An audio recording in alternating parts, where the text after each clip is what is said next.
식사 잘 하셨어요? 여기도 사투리가 많은가 봐요. 그죠? 강화도 사투리가 있는데 뭐뭐 하시겨라는 게 사투리예요. 나는 옛날에 거기 학교 이제 2000년도에 이제 학교를 들어가서 운전을 하는데 거기 이제 운전면허를 따는데 늦게 땄죠. 따는데 거기 운전사 아저씨가 아니 그 기사 이거 운전 그 학원 아저씨가 신민이 오른쪽으로 돌리면 안 돼 새끼야 딱 그러는 거야. 그래서 내가 어이씨 왜 욕을 하고 그러지? 속으로 그래.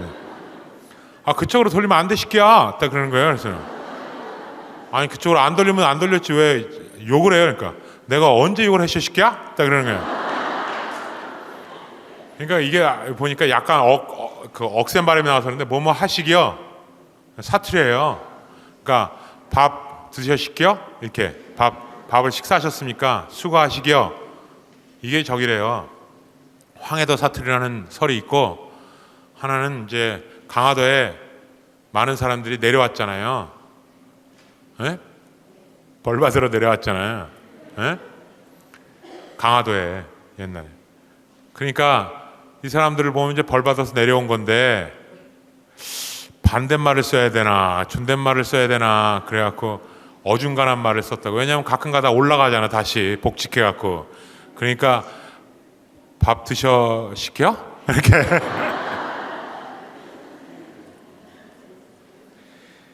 그래서 아까 제가 아우스티노 성인의 그 말씀을 드리다가 끝났습니다. 그래서 행복한 것도 물론 중요하지만 그보다 더 중요한 것은 행복을 누리기에 합당한 사람이 되는 것이다. 그래서 행복을 직접 목적으로 삼지 말고 행복을 누릴 만한 자격이 있는 행동을 하고 또 그러한 인간이 되라는 것이다. 행복의 길은 행복에 해당하는 행동을 하는 것이요 또 행복을 누릴 자격이 있는 사람이 되려고 애를 쓰는 것입니다. 그래서 하나님께서는 우리가 잃어버린 행복을 우리에게 되찾아주러 오신 것이다. 그래서 우리가 잃어버린 낙원을 다시 희망하듯이 잃어버린 행복을 다시 찾는 것이 그런 것이 아닌가. 이게 바로 생명의 말씀에 내재되어 있는 것이다. 이제 마지막으로 넷째 유형은 이제 말씀의 씨앗이 뿌리를 내리고 잘 성장하기 위해 각자 마음의 토양을 기름지게 할 필요가 있다. 좋은 땅에 떨어진 씨는 바르고 참된 마음으로 말씀을 듣고 간직하며 인내로서 열매를 맺는 사람들이라는 것입니다. 그러니까 중요한 것은 토양을 기름지게 하는 방법이 그건 무엇이냐? 그렇다면 그것은 자신에게 있는 것이 아니라 바로 주님에게 의탁하고 신뢰하는 것이다. 주님에게 맡기는 것이죠. 좋은 땅에 떨어진 말씀의 씨앗은 우리의 삶에서 풍성한 열매를 맺을 수 있다. 그래서 바오로 사도께서 고린토전서 3장 이하에서 이런 얘기를 합니다. 여러분 가운데 시기와 싸움이 일고 있는데 여러분을 육적인 사람이 아니라고 인간의 방식대로 살아가는 사람이 아니라고 할 수 있겠습니까? 그러나 자라게 하시는 분은 하느님이십니다. 그러니 심는 이나 물을 주는 이는 아무것도 아닙니다. 오로지 자라게 하시는 하느님만이 중요합니다. 심는 이나 물을 주는 이나 같은 일을 하여 저마다 수고한 만큼 자기 삭을 받을 뿐입니다. 우리는 하느님의 협력자이고 여러분은 하느님의 밭이며 하느님의 건물입니다. 그러니까 우리가 결론적으로 말씀의 씨앗을 기름진 토양에 뿌려야 되는데 우리 말씀이 기름진 토양에 자라게 하기 위해서는 그거를 주님께 의탁하는 것이다. 그러면 거기에 심고 물을 주는 사람은 뭐냐? 다 하느님의 협력자들이다. 심는 사람이나 물을 주는 사람이나 다 싹을 키우기에 하나의 도구이지 진정 그 싹이 나서 열매를 맺게 하는 것은 누구의 힘이 필요한 거냐면 바로 하느님의 힘이 필요한 것이다. 그러니까 하나님께 의탁하면 하나님이 그 열매를 맺게 우리를 도와주신다는 것입니다. 그런데 우리가 이러한 마음을 알면서도 우리가 약한 것은 바로 사도가 계속 말씀하신 게 뭐냐면 우리는 이런 것들을 질그릇 같은 마음속에 갖고 있다. 그러니까 질그릇은 뭐예요? 깨지기 쉬운 거죠. 우리가 의지는 강하다 하더라도 이런 것들을 질그릇 속에 지니고 있다는 것이죠. 그래서 그 질그릇이 깨지지 않기 위해서 보호해 주시는 건 뭐냐? 하느님의 엄청난 힘이라는 것이죠. 그래서 하느님이 우리와 함께 계시면 우리는 온갖 환난을 겪어도 억눌리지 않고 난관에 부딪혀도 절망하지 않으며 박해를 받아도 버림받지 않고 맞아 쓰러져도 멸망하지 않습니다. 우리는 언제나 예수님의 죽음을 몸에 짊어지고 다닙니다. 우리 몸에서 예수님의 생명도 드러나게 하려는 것입니다. 그러니까 온갖 환난을 겪어도 또 난간에 부딪혀도 박해를 받아도 우리 맞아도 쓰러지지 않는 것이 무엇이냐? 하느님의 힘이 우리 안에 있다는 것이죠. 그것을 하느님께서 보여주신다는 것입니다. 질그릇은 깨지기 쉬운 우리 육신이 걸려 넘어지기 쉬운 세상의 유혹으로 상징됩니다. 질그릇은 신앙의 여정에서 감수해야 할 모든 결과를 회피하게 합니다. 그러나 주님께 믿음을 가지면 그 유혹을 이기고 생명의 원천이 되게 우리를 인도한다는 것입니다. 그 얘기가 뭐냐? 100배, 60배, 30배로 증가율을 거꾸로 표시한 이유입니다. 신앙이란 30배, 60배, 100배 이렇게 점차 성장하는 것이 아니다. 각자의 가능성에 따라 신앙의 열매가 다르게 맺어질 수 있다는 것을 우리가 인정해야 한다는 것입니다. 분명한 사실은 마음의 토양을 기름지게 하는 방법은 자신에게 있는 것이 아니라 바로 주님에게 의탁하고 신뢰하는 것입니다. 100배로부터 시작하는 주님의 은총은 모든 풍요로움이 주님에게서 시작되고 있음을 상징한다는 것입니다. 그러니까 쉽게 얘기하면 우리가 우리의 노력으로 그러한 열매들이 성장한다면 30배, 60배, 100배 이렇게 나가야죠. 우리의 의지가 그만큼 노력하니까. 그러나 하나님의 은총의 열매는 100배, 60배, 30배예요. 즉 하나님은 100을 주신다. 큰 거를 주신다. 그거를 우리가 각자 어떻게 맺고 있는가. 그러니까 30배, 60배, 100배. 어떤 사람은 30배 맺을 수 있고 어떤 사람은 60배 맺을 수 있고 어떤 사람은 100배. 그렇게 생각해보면 100배 맺은 사람이 가장 좋게 보이죠. 그렇지 않다는 거예요. 100배로 하나님이 주신 거고 어떤 사람 부족해서 60을 맺을 수 있고 어떤 사람 30을 맺을 수 있다. 그러나 각자의 나름대로의 능력에 맞게끔 맺는 것이죠. 어떤 사람 1달란트 받았고 어떤 사람 5달란트 받았고 어떤 사람 10달란트 받은 능력이 있다는 것이죠. 10달란트 받은 사람은 10달란트 내야 돼요. 근데 10달란트 받은 사람이 자기는 6달란트, 7달란트 뿐이 못했어. 근데 1달란트 받은 분, 너는 1달란트 받았는데 1달란트 낸 사람은 100% 낸 거 아닙니까? 근데 10개 가진 사람이 자기는 7개 넣고선 1개 가진 사람 보러 야 내가 너보다 7개 많잖아. 이렇게 얘기할 성질의 것이 아니다.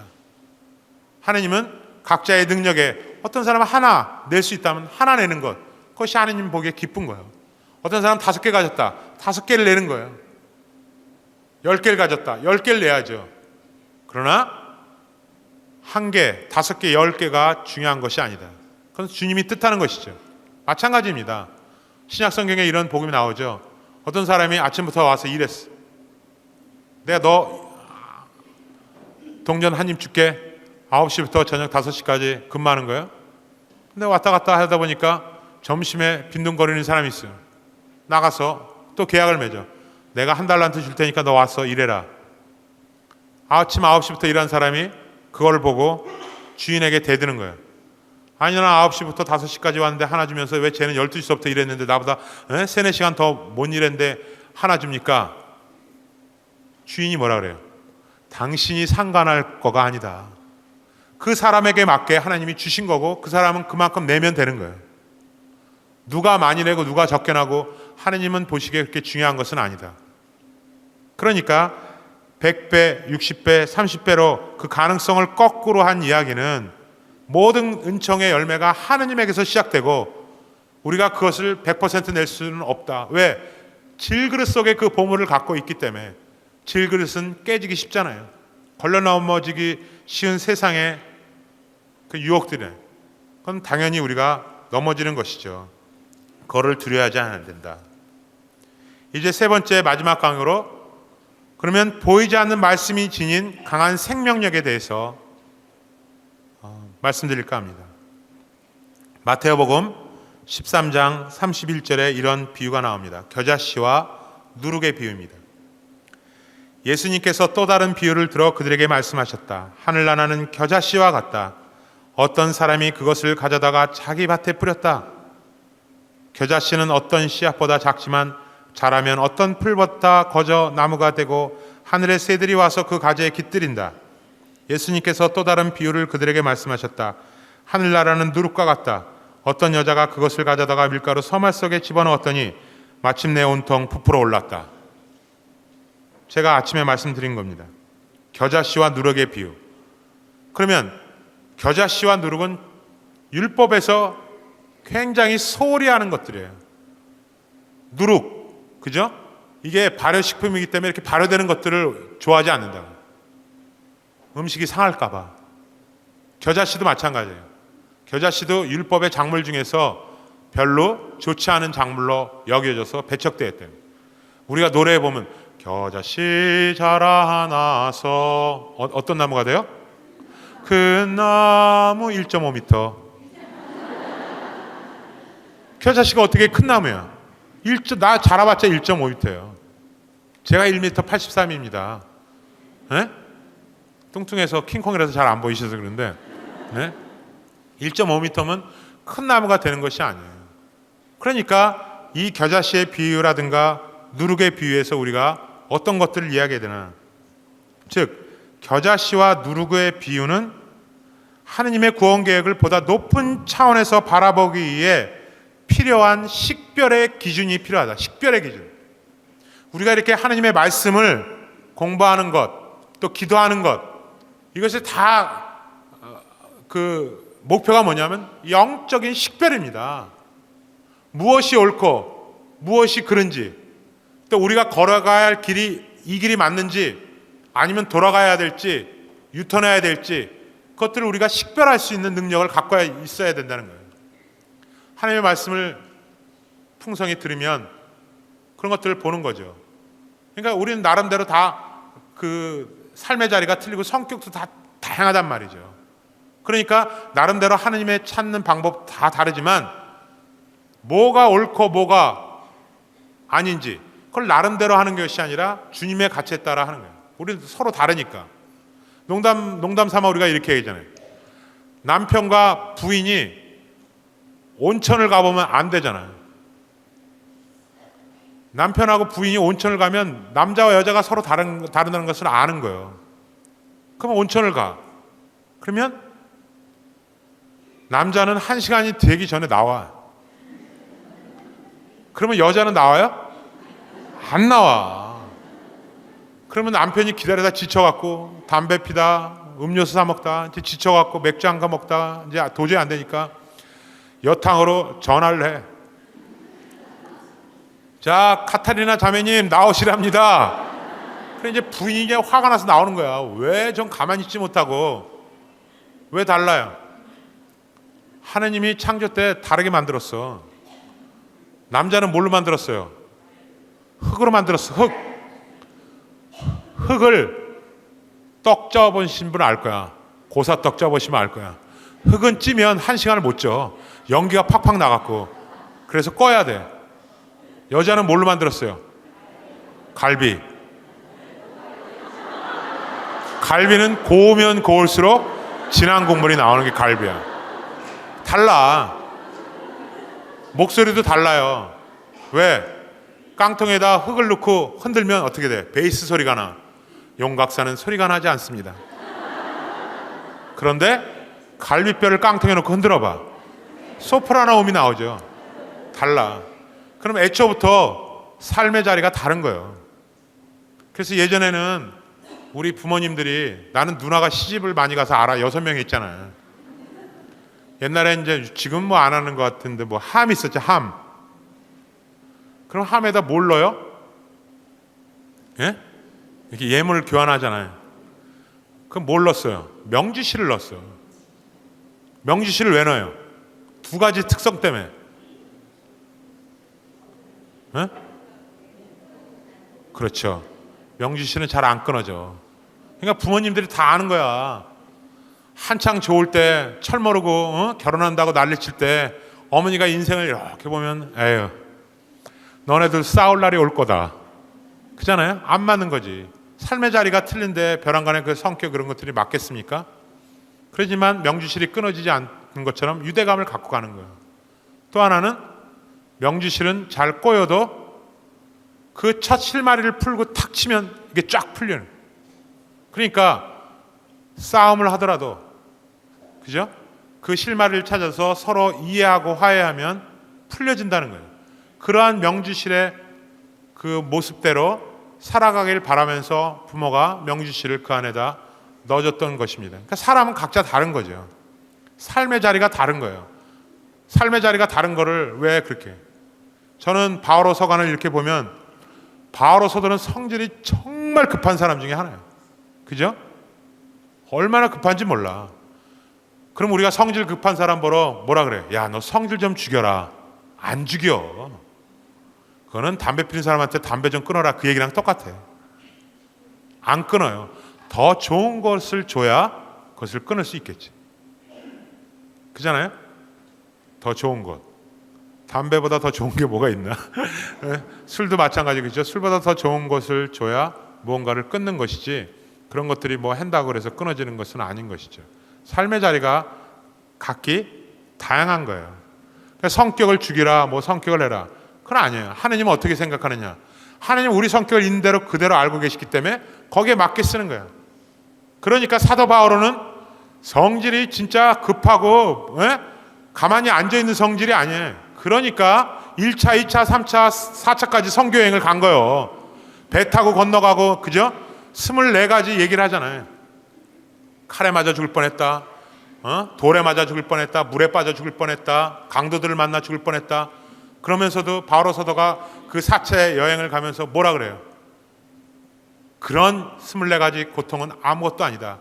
내가 신도들을 생각하는 그 마음이 더 강한 거예요. 그렇기 때문에 그분은 그 선교여행을 갈 수 있었던 거예요. 성질이 급하니까. 하나님은 그 급한 성격을 거기다 쓰신 거예요. 우리도 삶의 성격이 다 틀려. 삶의 자리가 틀리기 때문에. 그거를 넌 성격 고쳐라. 넌 급하다. 그럴 필요가 없어요. 거기에 맞는 자리를 주는 거예요. 그게 가장 중요한 거죠. 이런 것들이 다 영적 식별입니다. 이 사람을 어디에다 갖다 써야 될 것인가. 사람이 중요한 거죠. 열매가 중요한 거. 결과보다는 그 사람을 적재적소에 넣어야 되는 것입니다. 그래서 하느님의 사람으로 만들어 나가는 것이죠. 왜? 하느님은 다 우리 각자에게 좋은 것들을 주신 거예요. 그것들을 우리가 발전해 나가면 되는 거예요. 영적 식별 능력이라는 것은 바로 그것들을 볼 수 있는 거예요. 그래서 내가 학생들, 신학생들 면담 오면 너 기도 안 하지? 그러면 신부님 어떻게 아셨어요? 나는 궁예다. 딱 그러면 신부님 그쪽 눈이 아니라 이쪽 눈이에요. 딱 이러는데 테레비를 거꾸로 봐갖고 이렇게 사실 통팝 찍은 거지. 기도 열심히 하는 사람이 어딨어. 그잖아요. 얼굴에 안색이 안 좋은 사람 요새 걱정 있는 것 같아. 그러면 어떻게 알았어요? 그러잖아. 단순하기는.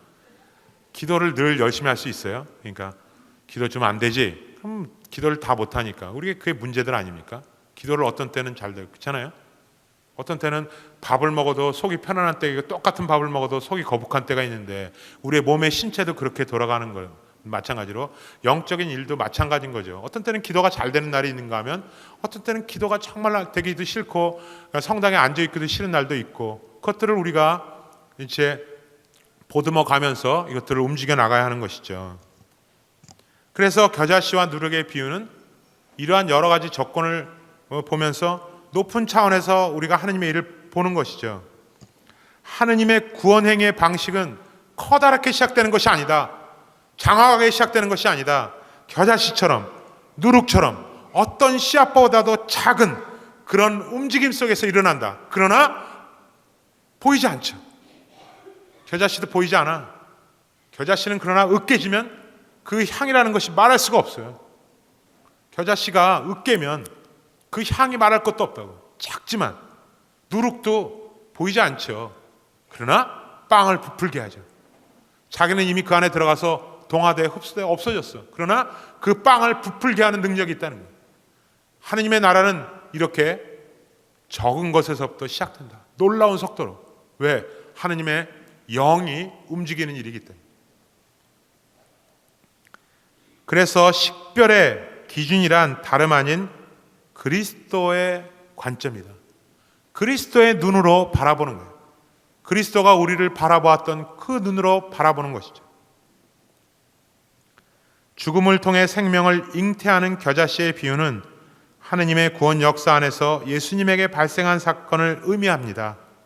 숨겨져 있지만 활발히 움직이는 누룩의 비유는 인간 역사 안에 발생하는 하느님 나라에 관한 일들을 암시합니다.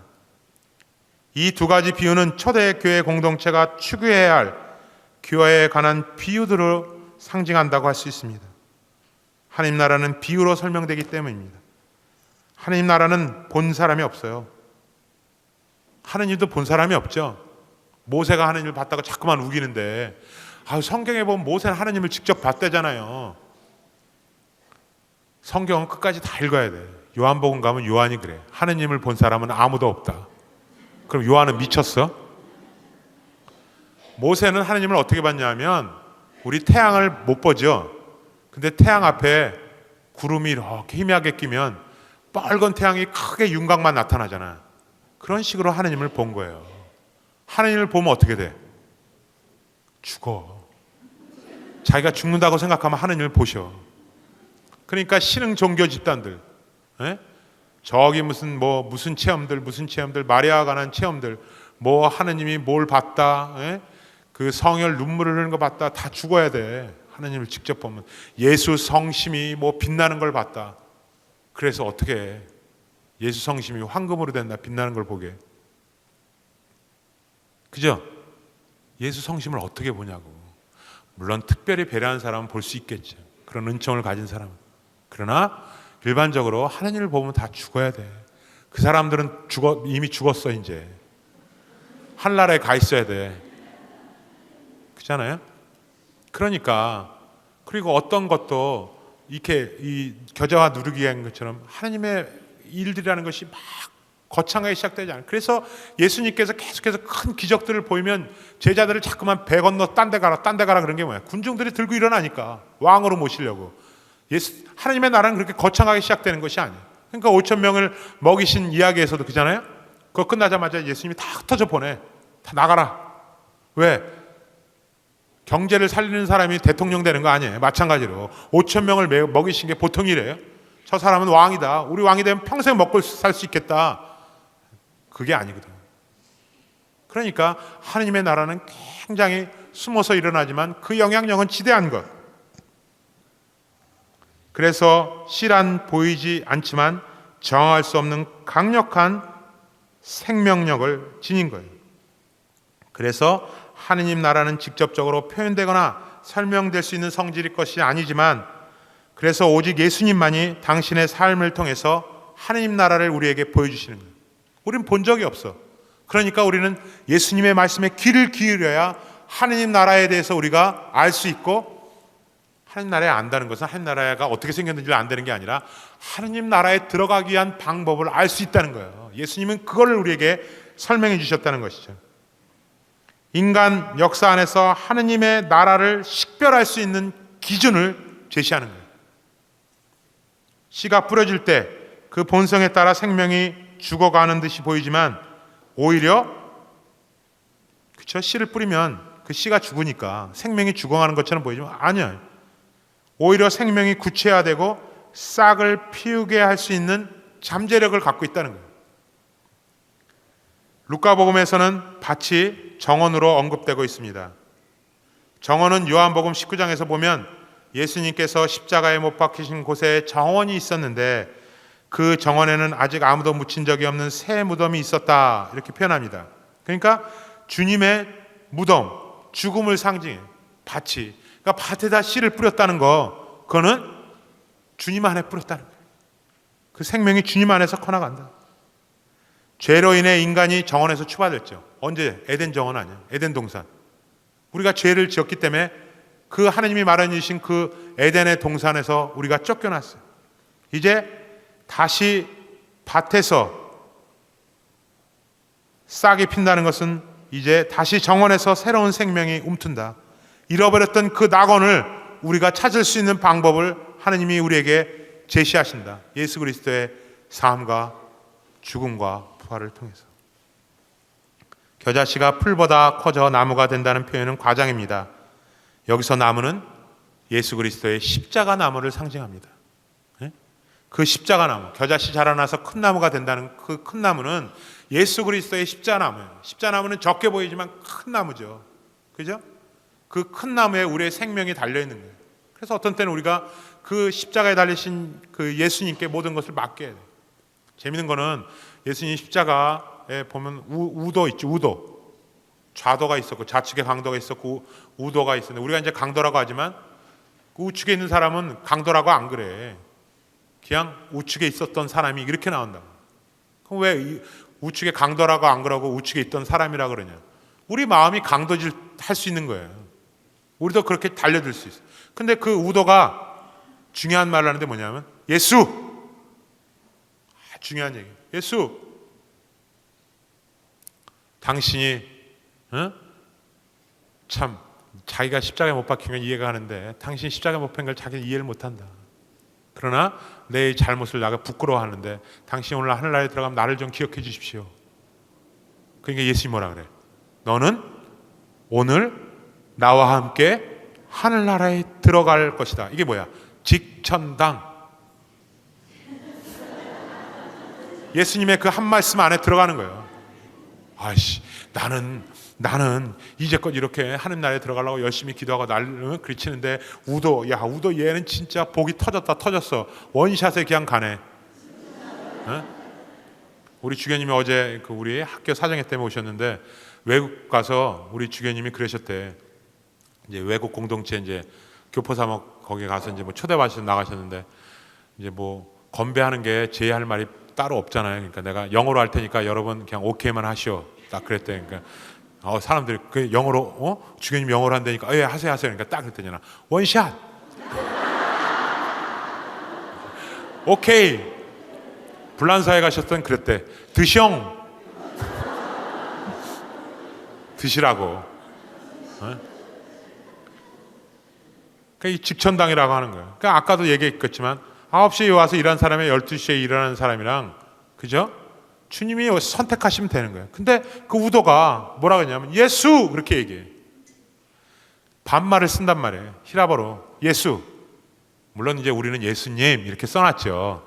근데 히라버 원본을 보면 예수. 또 어디가 쓰느냐? 나병 환자 10명이 왔어요. 고쳐달라고. 그래서 나병 환자가 그래. 예수. 저에게 자비를 베풀어 주십시오. 그 중에서 이제 한 명만 와서 감사하는 거 아니야. 또 마지막에 예리코의 소경, 눈먼 장님, 예리코 소경이 예수. 어떤 사람이 그잖아요. 예? 홍승모 신부님, 저 이렇게 하는데 저 좀 도와주세요. 이거랑 승모야. 돌아가신 우리 추기영님 한번 이름을 불러볼까요? 예? 추기영님 뭐 이렇게 해서 했는데 저 좀 도와주십시오. 이거랑 수아나. 느낌이 어때요? 그렇게 부를 수 있는 건 뭐예요? 친밀감이죠. 그렇잖아요? 그러니까 그럼 이 사람들이 예수를 처음부터 알았던가? 아니에요. 그러나 그분들은 예수님이 우리에게 그러한 존재, 긴밀한 존재, 없어서는 안 된 존재, 나와 친구 같은 존재. 그러니까 그 우도가 얘기하는 거야. 예수 살려주시오. 얼마나 급한 거야. 그죠? 삶이 얼마나 긴박함 속에 있는 거야.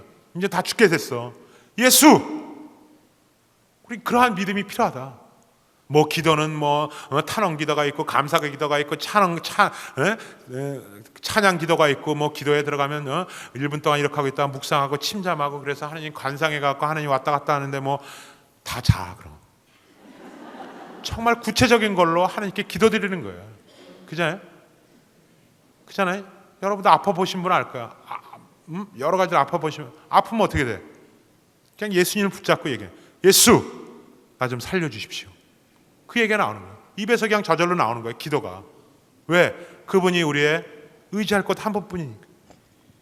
그러니까 이 밭에 겨자씨가 큰 나무가 됐다는 건 바로 그 십자가의 나무가 됐다. 십자가 나무가 다른 사람이 보기엔 스칸달룸, 어리석은 것, 죽어가는 것. 그러나 우리 신앙인이 보기에는 아니에요.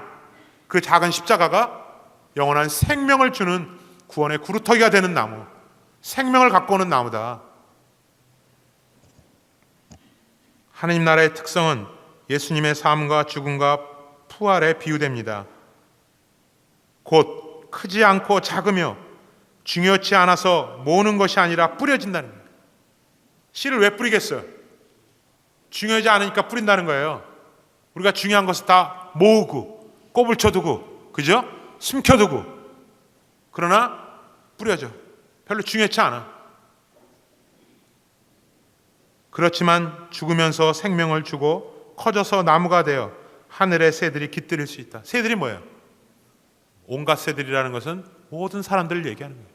그 생명나무의 모든 민족이 결국은 거기에 둥지를 트게 될 것이다. 왜? 거기가 우리에게 유일한 생명의 나무이기 때문에. 하늘의 새들이란 시편에 나오는 것처럼 만군의 주님, 저의 임금님, 저의 하느님, 당신 제단 곁에 참새도 집을 마련하고 제비도 제 둥지가 있어 그곳에 새끼들을 칩니다 라는 표현처럼 모든 민족을 상징합니다. 이게 서품미사 때 부르는 노래예요. 그죠? 서품미사 때 이거 부르는 노래예요. 참새도 집을 마련하고 제비도 제 둥지가 있어. 우리가 그 둥지를, 생명의 둥지를 트는 거예요. 이 비유는 가톨릭이라는 보편성에 걸맞은 하느님 나라가 의미하는 것을 잘 표현한 아름다운 비유입니다. 가톨릭이라는 게 뭐예요? 보편성이에요. 보편, 모든 이가. 그러니까 구원은 뭐 한 개인이 기도해서 나만 하느님 나라에 가는 것이 아니라 모두가 같이 가는 거예요. 그러니까 아브라함도 소돔과 고모라를 빌 때, 그죠? 애초부터 룻하고 몇 명만 해갖고 4명만 있으면 이 도시를 살려주겠습니까? 그럼 끝났잖아. 근데 왜 50명 있으면 45명, 40명, 35명, 30명 무슨 숫자 놀이에? 아니죠. 하느님은 뭘 원하시느냐? 모든 이가 구원받기를 원하시는 거예요. 나만 하느님 나라에 가는 것이 아니라 모든 이가. 그것이 바로 공동체입니다. 어느 시인이 이런 얘기를 한 것이 기억납니다. 바다가 넓어서 배가 마음대로 지나가는 것 같지만 사실 배가 다니는 길은 정해져 있다. 하늘이 넓어서 비행기가 마음대로 지나가는 것 같지만 사실 비행기가 다니는 길은 따로 정해져 있다. 이렇듯 인간의 생각도 자유롭고 보고 듣고 느낀 것을 마음대로 생각하는 것 같지만 사실은 저마다 생각하는 길이 정해져 있다. 사람마다 습관적으로 드러내는 자신만의 생각의 패턴이 있다. 그러나 길이 없어 보이는 산길도 사람이 자주 다니면 길이 나듯이 사람의 생각도 한번 그 길이 뚫리면 그 길로 생각하고 사유하게 되어 있다. 이게 말씀이 우리에게 주는 은총이에요. 처음엔 접하기가 힘들지만, 그죠? 산길도 그 길로 자꾸만 다니면 길이 나죠. 우리 생각도 마찬가지예요. 우리가 말씀을 통해서 그러한 생각들을 계속하게 되면 거기에 길이 뚫리는 거예요. 용서란 자신이 갖고 있는 이런 좁은 생각의 틀을 깨는 것이라고 했습니다. 앞이 보이지 않을 때는 때때로 일상의 틀에서 한번 벗어나 보아야 한다고 합니다. 고정된 틀을 깨보는 것이 좋은 것이죠. 나무 하나를 보기 위해서 산으로 들어가야 하지만 숲 전체를 보기 위해서는 산에서 멀리 떨어져야 합니다. 한 걸음 떨어져서 삶을 바라보면 주님이 우리에게 소중한 은총을 주신다. 말씀을 통해서 계속해서 그 생명을 주신다는 것을 우리는 알 수 있는 것입니다. 사실 누룩은 율법서에 나오기를 레위기 2장 11절에 어떤 누룩이나 어떤 꿀도 화제물로 바치는 것을 금한다. 그러니까 중요한 것이 아니에요. 누룩이나 꿀의 사용을 금한 이유는 일종의 발효작용을 통해 곡식제물이 부패되는 것을 방지하기 위해서입니다. 또 다른 이유는 아모스 예언서에서 나타나듯이 누룩 든 빵을 바치던 가나안 전례 의식에서 기원합니다. 그런 것들을 못 들어오게 하기 위해서. 그래서 아모스가 이런 얘기를 하죠. 누룩 든 빵을 감사의 예물로 살라 바치고 큰 소리로 자은 예물을 공포하여라. 이스라엘 자손들아, 이런 것들이 너희가 좋아하는 것 아니냐. 그러니까 반어법이죠. 너희들은 그런 누룩든 빵이나 살라 바치고 그런 걸 한다 이거예요. 그걸 하느님이 원하는 건 아니다. 즉 누룩은 감춰져서 눈에 띄지 않는 작은 약이지만 신비스러운 효과를 내는 기능을 합니다. 하나님 나라가 이 감춰진 신비로운 힘과 동일시되고 있다는 거예요. 그러니까 하나님 나라는 겨자씨처럼 누룩처럼 보이지 않아요. 잘 작으니까. 그리고 하찮고. 한찮다는 건 뭐야? 교회 공동체에서 내쳐졌다 이거예요. 근데 그 사람들은 오히려 더 하나님께 붙어 있어요. 왜? 믿을 것이라고는 그분뿐이 없기 때문에. 그러니까 그 사람들 마음속에는 하나님 나라가 급속도로 퍼집니다. 그러니까 예수님이 왜 죄인들하고 창녀들하고 세리들하고 같이 함께 술을 마시고 음식을 나눴어요. 세리, 창녀, 죄인들이라고 했던 사람, 아픈 사람들 다 공동체에서 내쳐진 사람이야. 그죠? 나병 환자들, 중풍 환자들, 그 사람들 다 공동체에서 내쳐졌잖아요. 그 사람들은 보이지 않지만 하느님의 말씀이 한번 들어가면 어떻게 돼요? 그 하느님에 대해서 눈이 열리는 거예요. 그래서 전적으로 하느님께 당신의 모든 것을 바쳐서 신뢰하는 거예요. 과부가 왜 레턴 두 입을 넣었어요? 그 두 개가 중요한 거예요. 두 개. 과부는 두 개를 갖고 있는데 한 개를 냈다는 얘기예요. 즉 우리는 두 개 가지면 어떻게 돼? 한 개는 내가 꼽을 치고 한 개만 내. 누구든지 똑같아. 두 개 갖고 있으면 분명히 한 개 여기다 놓고 한 개 내. 그러나 과부는 두 개 모든 걸 다 내는 거예요. 무슨 얘기인지 아시겠죠? 많고 적음의 뜻이 아니라 가진 것 모든 것을 하나님께 맡길 수 있는 그러한 믿음. 주님은 그거를 보신다 이거예요. 그러니까 누룩이나 겨자씨 이런 것들이 사회적으로 얘기할 때는 내쳐진 사람 공동체에서 예를 들면 중풍 환자 아시죠? 예수님이 중풍 환자 여러분 거의 이제 자냐시오 피정에 들어가셨군요. 에? 지금 여기서 보니까 자냐시오 피정에 들어가신 분이 거의 많습니다. 사실 졸릴 때도 됐어, 그죠? 따끈따끈한 바람 불어와 밥은 먹어 드시고 또 그러니까 이게 졸음이 안 오는 게 이상한 거예요. 아니 한번 해본 소리예요. 누룩 그 겨자씨 그 보이지 않는 그런 게 뭐냐면 중풍 환자 같은 경우 그죠? 예수님께서 너 요를 들고 걸어와라. 근데 하필 왜 요를 들라 그래요? 중풍 환자 그럼 중풍 환자 보시면 알 거예요. 중풍 환자는 그 요에서 어떻게 됐어요? 그 요가 자기 밥상도 되고 거기다 똥칠, 밥칠, 음식칠 다 해. 그리고 거기서 누가 자기를 옮겨주지 않으면 어떻게 돼?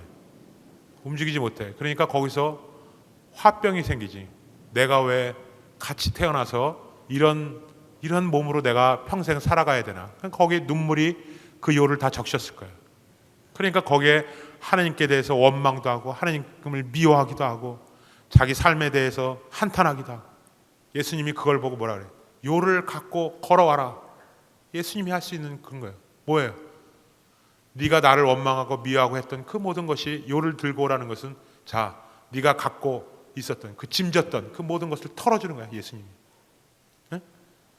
그 아픔 우리가 사실 병을 알아보면 알지만 병이 중요한 것이 아니라 그 병 때문에 오는 스트레스가 더 고통스러운 거예요.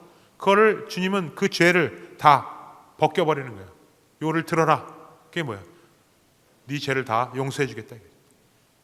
그런 것처럼 그러한 병자나 환자나 공동체에서 내쳐진 사연, 창녀, 세리들에게 자키오도 마찬가지죠. 막달라 마리아도 마찬가지죠. 예? 간음했던 그 마르타 이런 여인들이 다 주님께 몰려드는 게 뭐예요?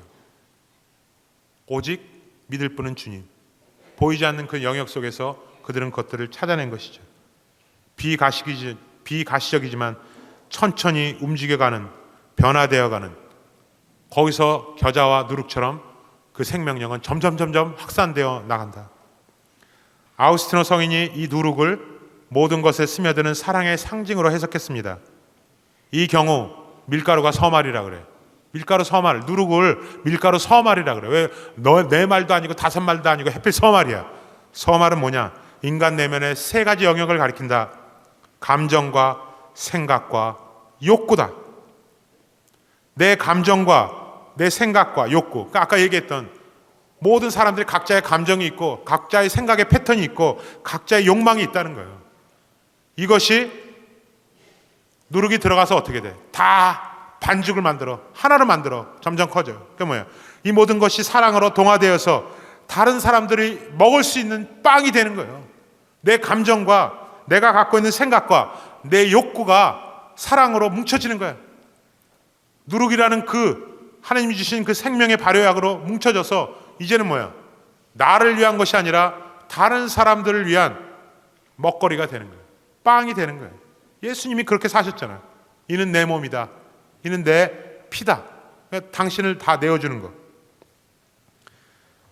겸손은 물에 비유됩니다. 주님의 겸손이에요. 물은 한 번도 높이 가려하지 않으며, 그죠? 물은 항상 높은 데서 아래로 떨어져요. 또 그릇에 담으면 그릇 모양대로 자신을 바꿉니다. 물만큼 겸손한 사람이 없어요. 물은 자기를 드러내지 않아요. 그러나 그 물은 생명을 준다. 큰 그릇에 담으면 큰 그릇처럼, 작은 그릇에 담으면 작은 그릇처럼 자기의 모양을 변화시키지만 그 물의 본질은 변하지 않아요. 그것들을 항상 사람들에게 먹거리를 주는 것이죠. 하느님의 일도 마찬가지다. 하느님의 일은 인간적인 사고방식을 벗어나서 보다 근원적인 모습을 발견하게 합니다. 우리들의 있는 그대로의 모습 속에서 일어나는 것이며 우리들의 있는 그대로의 모습을 사랑하시는 하느님의 자비로운 마음에서 시작합니다. 이런 하느님의 마음을, 겨자씨와 누룩 같은 마음을 받아들이기 위한 기본 토양이 뭐냐? 겸손이다. 겸손이란 말이 뭐예요? 호밀리타스의 라틴 말로. 그 말이 어디서 나오냐? 후무스, 땅에서 나온다. 겸손은 땅이란 말이에요. 땅. 그죠? 땅 얼마나 중요해. 땅은 우리가 걸어 다녀. 그래도 우리가 집 밟고 다녀도 땅은 우리를 다 받쳐줘. 걸어 다닐 때 땅 꺼지는 거 보셨어요? 그리고 우리가 땅에서 나오는 모든 먹거리를 먹으면서 땅에다 온갖 거는 다 버려. 생태계를 완전히 망쳐버리지. 그러나 땅은 야, 그렇지 않고 먹을 것을 항상 내어준다. 이게 바로 겸손의 삶이다. 나이 많은 한 수사가 정원에서 흙을 고르고 있었습니다. 그때 그 수도원에 들어온 좀 교만한 수사가 있었대요.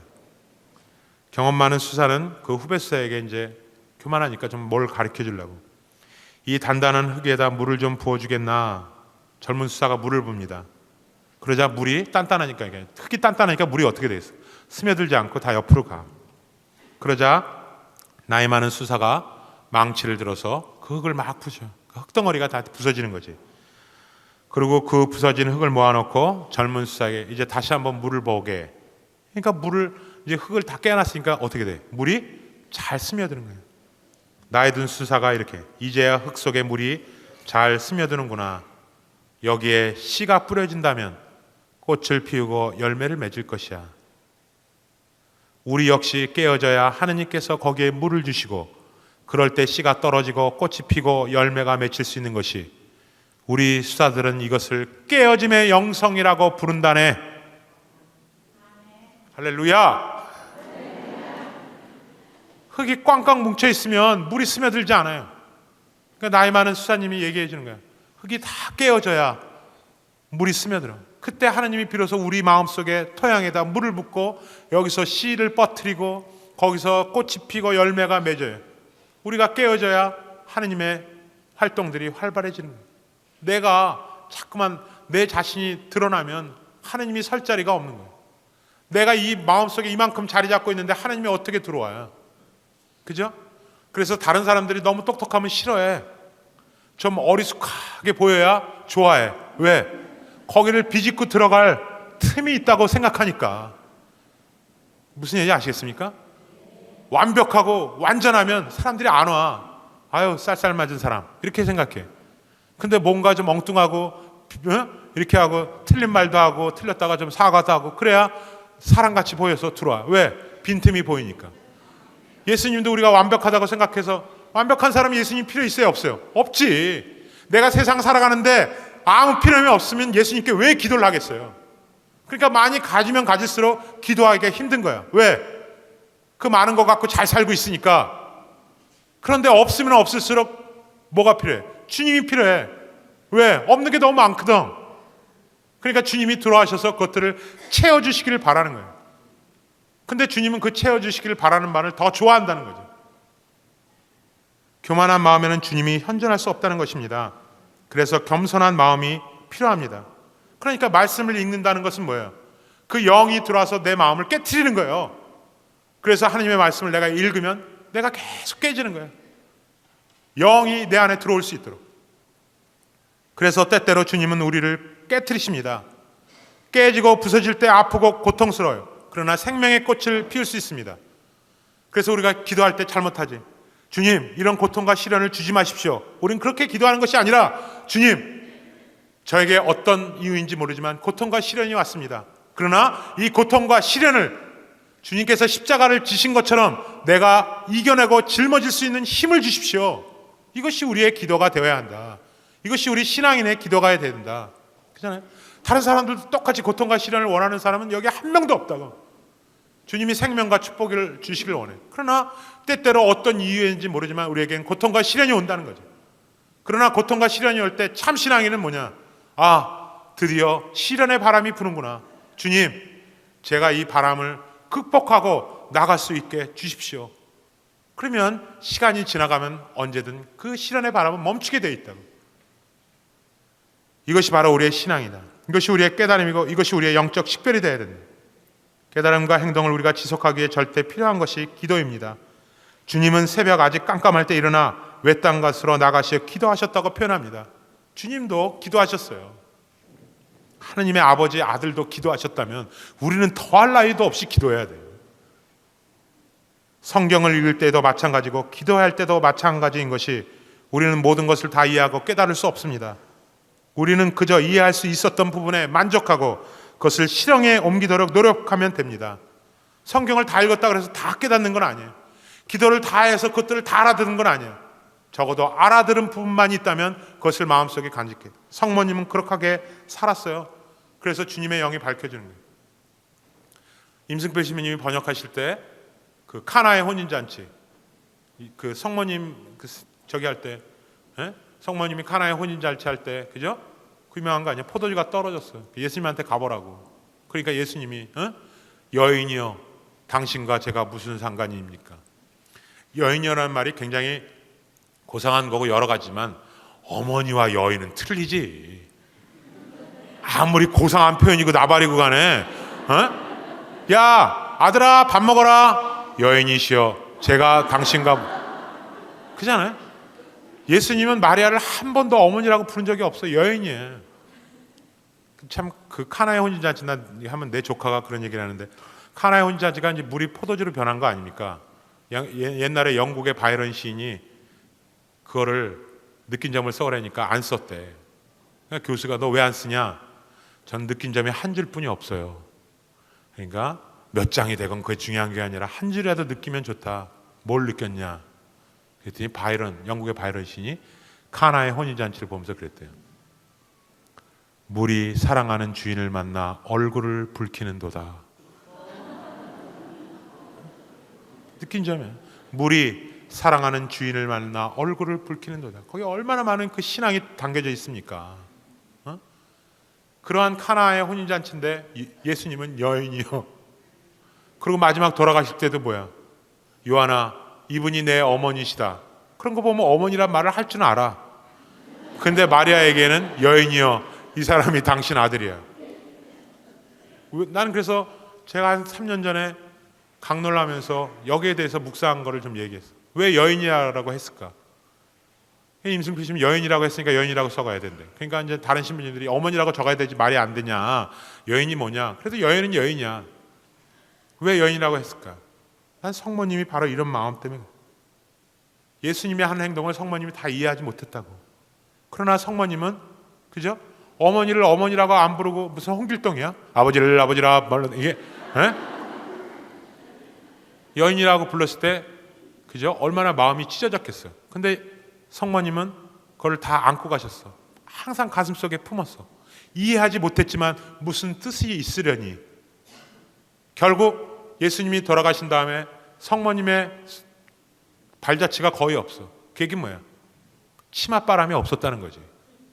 그렇잖아요? 성모님은 예수님이 돌아가신 다음에 하느님 아들이야. 하느님 아들을 낳은 어머니면 파워가 어느 정도인지 아시겠죠? 근데 거의 드러나질 않아. 그 얘기는 뭐야? 쥐죽은 뜻이 누룩과 겨자처럼 사신 거예요. 주님의 뜻을 알아들은 거예요. 주님이 마리아에게 여인이라고 불렀던 것은 바로 그러한 마음을 표현한 거예요. 예수님은 어머니를 너무너무나 사랑하신 거예요. 당신이 가야 할 길이 뭔지를 가르쳐 주신 거예요. 성모님은 그것을 결국 깨달았고 그렇게 숨소리 한 번 안 내고 소리 없이 그렇게 사신 거예요. 그래서 테오도코스, 천주의 어머니라고 불리운 거예요. 교회. 그렇잖아요? 성모님만큼 우리가 받드는 분이 어디 있습니까? 그러한 삶을 사셨기 때문에 결국은 천주의 어머님이 되신 분이 성모님이에요. 예수님은 어머님을 그렇게 이끄시고 인도하신 거예요. 그분의 삶이. 이게 바로 깨어짐의 영성이고 이게 겨자씨와 누룩의 영성입니다. 기도란 주님과의 내면적이고 영성적인 만남입니다. 그래서 남아있던 부분을 주님의 영이 밝혀줄 때까지 우리는 그렇게 살아야 합니다. 이 만남을 통해 우리를 알고 계시고 우리를 사랑하시며 우리를 도우기를 바라시는 살아계신 주님을 깨닫게 되는 것입니다. 기도가 안 될 때 실증내거나 짜증내지 않고 꾸준함이 필요합니다. 이 기도는 내가 지금 말씀드린 것은 말씀을 읽는 그 자체가 기도라는 거예요. 이 성경을 펴놓고 읽는 그 자체가 하나님께 드리는 기도예요. 어떤 때는 내가 그냥 무릎 꿇고 기도하는 것처럼 기도가 잘 될 때도 있지만 실증내고 짜증내서 성경이 안 읽혀질 때가 있어요. 그러나 중요한 것은 복음 말씀을 기도나 단편이나 조각으로 주워 담는 신앙이 돼서는 안 된다. 우리 맨날 이러잖아. 뭐가 안 되면 주님 저에게 보여주세요. 잘못 폈나 봐. 주님. 이게 기도가 단편, 조각으로 하는 거예요. 그렇지 않다. 복음에 동참해서 한 몸이 돼야 된다. 주님의 음성에 우리의 주파수를 맞춰야 된다. 주님께서 우리가 걸려 넘어지지 않게 해서 주님도 광야에서 기도하셨다면 40일 동안 우리도 우리를 걸려 넘어지게 하는 그런 존재들 때문에 기도해야 돼요. 마지못해 할 일이 없어서 기도하는 것이 아니라 우리의 나약함을 깊이 인식하고 주님께 도움을 청해야 됩니다. 그래서 대데레사 성녀가 얘기하신 것, 그것이 바로 그겁니다. 오히려 주님은 저를 위로 들어올리려 하지 않고 오히려 저에게로 내려오십니다. 저에게 먼저 다가오십니다. 대데성녀가 그렇게 얘기합니다. 토마스 성인도 이렇게 말씀하셨습니다. 우리는 하느님의 결정을 바꾸기 위해 기도하는 것이 아니라 우리가 청한 기도의 응답으로 하느님이 우리에게 주시기를 원하는 결정을 받아들이기 위해 기도하는 것입니다. 명확하죠? 우리가 하느님의 결정을 바꿔 서울 상대 서울 약대를 만들기 위해서 기도하는 것이 아니라, 그죠? 서울 상대와 서울 약대를 성실하게 다니기 위해서 그 결정을 받아들일 필요가 있다는 것이죠. 그래서 아모스서는 이렇게 얘기합니다. 하느님께서는 인간의 마음속에 당신의 말씀에 대한 굶주림을 심어주셨다. 내가 이 땅에 굶주림을 보내리라. 양식이 없어 굶주리는 것이 아니라, 물이 없어 목마른 것이 아니라 주님의 말씀을 듣지 못하여 굶주리는 것이다. 그렇기 때문에 우리가 말씀으로 풍요로워졌다면 이 말씀을 해야 돼. 나가서 해야 돼. 한 사람 한 분이 적어도 한 명을 세례 입교하듯이 한 사람이 한 분에게 진짜 성령의 말씀, 성경의 이 말씀을 읽을 수 있도록, 성경을 좀 필 수 있도록 여러분들이 해야 되는 것이죠. 그래서 바오로 사도, 이거를 마지막으로 이 강의를 마칠까 합니다. 바오로 사도가 이런 얘기를 하십니다. 고린토후서 12장 5절, 나중에 한번 읽어보시죠. 나 자신에 대하여 내 약점밖에 자랑하지 않으렵니다. 내가 설사 자랑하고 싶어 하더라도 진실을 말할 터이므로 어리석은 꼴이 되지는 않을 것입니다. 그러나 자랑은 그만두겠습니다. 사람들이 나에게서 보고 듣는 것 이상으로 나를 생각하지 않게 하려는 것입니다. 그 계시들이 엄청난 것이기에 더욱 그렇습니다. 그래서 내가 자만하지 않도록 하느님께서 내 몸에 가시를 주셨습니다. 그것은 사탄의 하수인으로 나를 줄곧 찔러대 내가 자만하지 못하게 하시려는 것이었습니다. 이 일과 관련하여 나는 그것이 나에게 떠나게 해주십사고 주님께 3번이나 청했습니다. 그러나 주님께서는 너는 내 은총을 넉넉히 받았다. 나의 힘은 약한 데에서 완전히 드러난다 하고 말씀하셨다. 그렇기 때문에 나는 그리스도의 힘이 나에게 머무를 수 있도록 더없이 기쁘게 나의 약점을 자랑합니다. 내가 약할 때 오히려 강하기 때문입니다. 바로 사도가 이 얘기한 게 뭐예요? 가시 같은 병을 주셨는데 그 병이 내가 자만하지 않도록 나를 줄곧 찔러댄다. 그래서 내가 그것들을 고쳐달라고 3번이나 기도했다는 것은 자기 평생에 계속 기도했다. 그런데 하나님이 나중에 응답을 해주셨는데 뭐라 그래요? 뭐라고 얘기해? 너는 내 은총을 많이 받았다 이거야. 가시 찔리는 건 둘째치고 더 많은 은총을 받았다. 나의 힘은 네가 약하면 약할수록 드러난다. 네가 교만하면 내 마음이 드러나지 않아요. 너가 약하면 약할수록, 그래서 나에게 의지하면 의지할수록 내 힘이 드러난다. 그래서 깨달은 거야. 그래서 바로 사도는 더 이상 고쳐달라는 얘기를 안 했다는 거야. 왜? 주님이 그렇게 원하시면 그렇게 살아가는 거죠. 왜? 내가 약할 때 주님이 강하기 때문에. 그러니까 우리가 시련과 고통을 당할 때, 우리가 약해질 때 주님이 드러나는 거예요. 우리가 이런 마음으로 기도하면 우리는 이 세상에서 운물밖에 행복을 볼 수가 있다는 거예요. 그것이 말씀이 주는 행복이 아니냐. 그래서 결국 그 말씀이 12사도들을 어떻게 바꿨어요? 어부였고 무지했고 주님을 배반했고 주님께 도망갔던 그 12세대들이 이렇게 변합니다. 제가 한번 읽어볼까요? 시몬 베드로 십자가에서 박해시 때, 네로 박해시 때 십자가에서 순교합니다. 그의 동생 안드레아 X자형 십자가로 순교해요. 이 사람들 다 예수님께서 도망갔던 사람들이에요. 근데 어떻게 변했어요? 예수님이 죽고 난 다음에 완전히 변했어요. 제베데의 아들 야고보 암살자 칼에 맞아 순교합니다. 요한만 살아서 복음서를 써요. 필립보 십자가 위에 못 박혀서 돌에 맞아 순교합니다. 바르톨로메오 사형인데 어떤 사형이냐? 산채로 살껍질을 벗긴 후에 십자가에 못 박혀서 죽어요. 2번 죽어. 토마스 창각갈에 무참히 불려서 죽습니다. 세리 마테오 산채로 불에 태워서 죽입니다. 알파의 아들 야고보 회당으로 떨어져 갖고 다 관절이 모두 다 부러져 움직이지 못하는데 사람들이 와서 곤봉과 몽둥이를 쳐서 죽여. 그의 동생 유다 타데오 곤봉으로 맞아서 순교해. 마지막 열혈당한 시몬 십자가에 거꾸로 매달린 채 산채로 톱으로 썰어서 죽였어요. 이게 12사도가 순교하신 삶의 자리. 이분들이 처음부터 그랬어요? 그러지 않았어요. 변했어요. 이것이 주님이 부르신 사도들의 마지막 남긴 모습입니다. 사도들의 모든 삶의 정황을 볼 때 사도들이 이런 용기와 지혜를 갖고 주님의 말씀과 일에 끝까지 충실할 수 있었던 힘은 어디에서 연유된 것일까요? 그것은 그들이 주님에 관한 말씀을 단순히 들려주고 반복하는 사람이 아니라 주님이 주신 말씀으로 스스로 활동의 중심축이 되어서 그 말씀을 삶으로 증거하며 살아가는 데 있습니다. 마지막으로 여러분에게 부탁드립니다. 우리가 자신의 삶의 목표를 자기 자신의 성취에 두는 사람은 마지막에 결국은 소멸해가는 자신을 보겠습니다.